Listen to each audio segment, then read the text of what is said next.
For this segment, my brother will be demonstrating the burning magnesium experiment from the MEL Chemistry of Flames kit. If you want to recreate this experiment at home, make sure you have a parent to help supervise.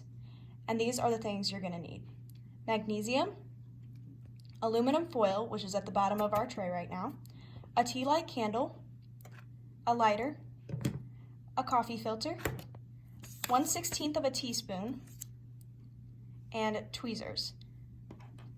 We also have a metal plate holding up our candle just to make it a little safer. Now to begin. Light the tea light candle.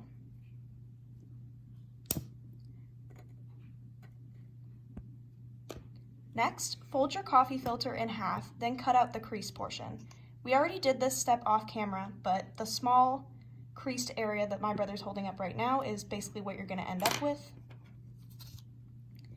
Then my brother's going to secure this coffee filter with his tweezers to keep his hands away from the flame.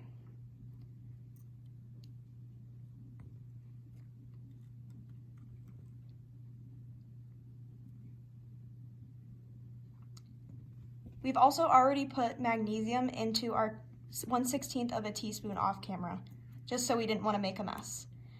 Then he's going to pour and distribute the magnesium from the spoon into the coffee filter.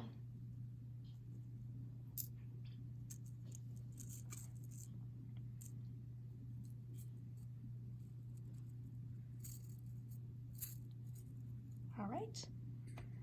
And now for the real magic. He's going to hold it right over the flame.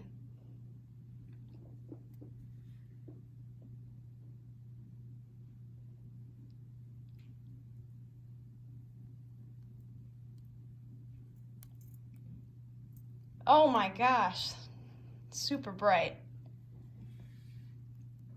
So currently, metallic magnesium is used in signal and illumination flares, fireworks, flash grenades, and tracer bullets as a bright white light source. Mixed with solid oxidizers, metallic magnesium may also serve as rocket fuel.